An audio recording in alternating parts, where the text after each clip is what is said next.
Dottor Ingroia, parlare di mafia al nord oppure parlarne al sud è la stessa cosa?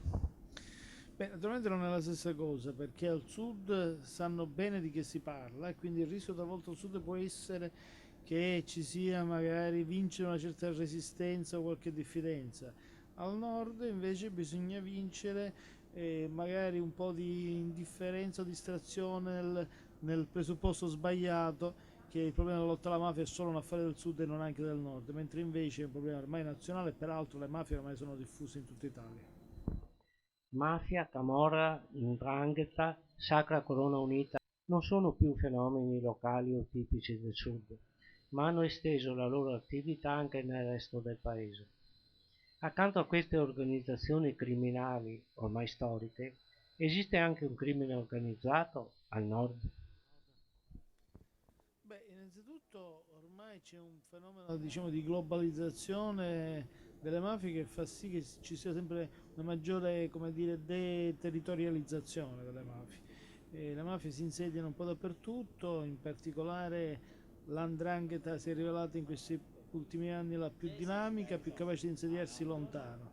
In più ci sono anche le mafie di importazione, inevitabilmente, quindi mafia russa, mafia albanese, mafia cinese, stanno cominciando a insediarsi pure queste e allora ci sono anche gruppi criminali talvolta autoctoni, diciamo così, che cominciano a strutturarsi secondo il modello delle mafie. Purtroppo il modello della mafia sta diventando un modello che va dilagando e trova varie imitazioni. Se non cito male, nel 2006 lei ha dichiarato: abbiamo oggi una mafia sempre più civile e sempre più in giacca e cravatta e una società più mafiosa. Conferma o modifica il giudizio? Purtroppo lo confermo, ti dirò che col passare del tempo questa tendenza è aumentata. Nel senso che la mafia è più civile, intendevo dire in questo modo un po', se vogliamo, provocatorio, nel senso che abbiamo una mafia meno sanguinaria, una mafia che ha rinunciato all'attacco frontale contro lo Stato, esatto, più presentabile. Il problema è che questa mafia più presentabile si infiltra meglio nella società ed ecco perché c'è una società più mafiosa che quindi è più infiltrata dalla mafia e contemporaneamente talvolta ha introiettato anche alcuni modelli comportamentali mafiosi, cioè il disprezzo delle regole, la ricerca del successo a tutti i costi, la ricerca diciamo delle clientele e dell'amico per prevaricare il concorrente, sono meccanismi tipici, moduli comportamentali tipici dei mafiosi, modelli comportamentali tipici dei mafiosi che si è esteso un po' anche in zone, in ambienti estranei alla mafia. Ecco, detto questo, si arriverà mai a sconfiggere la mafia che si propone e ha tentato di farlo, ad esempio, con le stragi dei primi anni 90 come un vero e proprio antistato, come un'alternativa allo Stato?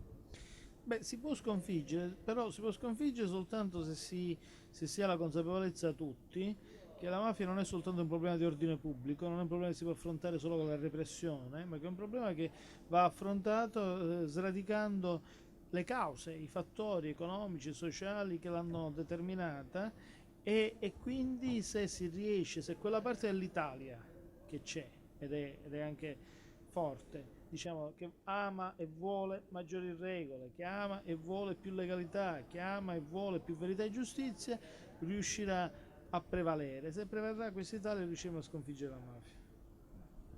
Un suo parere sulla situazione della giustizia in Italia con particolare riferimento all'argomento principe, cioè la lotta alla mafia e alla criminalità. E la- io dico che la verità non è mai né tutta bianca né tutta nera, ma una sfumatura di grigi. Complessivamente io ho percepito dei miglioramenti, una società, la Sicilia per esempio ha avuto dei sensibili miglioramenti nei giovani, nelle giovani generazioni, una maggiore consapevolezza. Dopodiché però non basta soltanto cambiare la mentalità, bisogna riuscire a cambiare la realtà, cambiare anche le istituzioni, meglio. Su questo credo che occorre una maggiore senso di responsabilità da parte di tutti. Una domanda un po' più personale, se possibile. Lei è stato uno stretto collaboratore del giudice Borsellino e ha fatto parte del cosiddetto pool antimafia. Eh, Cosa colpiva nell'uomo borsellino? Colpiva la sua umanità, la sua capacità anche di coinvolgere e trascinare soprattutto i giovani in cose anche difficili e complicate, e poi anche la sua determinazione, il non fermarsi davanti a nulla, e direi anche un'altra virtù un po' rara nell'Italia di oggi, una grande intransigenza etico-morale. A proposito di giovani, i giovani sono il futuro e devono esserlo. Che cosa nota nei suoi frequenti incontri con i giovani? C'è una maggiore sensibilità, una maggiore presa di consapevolezza della situazione e dei problemi legati alla criminalità?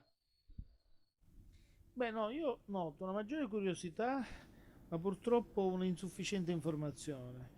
E spesso, purtroppo, gran parte dell'informazione ci viene dalla televisione. La televisione spesso dà messaggi distorti, deformanti, e i giovani però hanno sete di informazione, e questo è un aspetto positivo, e hanno però insufficienti informazioni. L'importanza anche di questi nostri incontri è proprio per aiutarli a capire meglio. La sua è una vita intensa, condizionata da rischi, limitata anche dalla presenza della scorta. Che spazio riesce a ritagliarsi per l'uomo?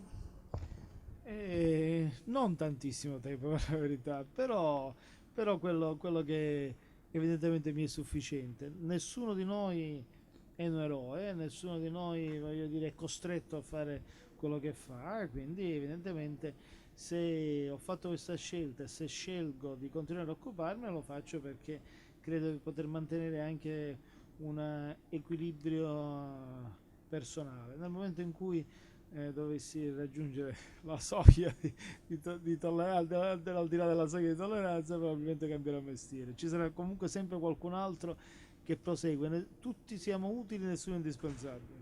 Grazie molte. Arrivederci.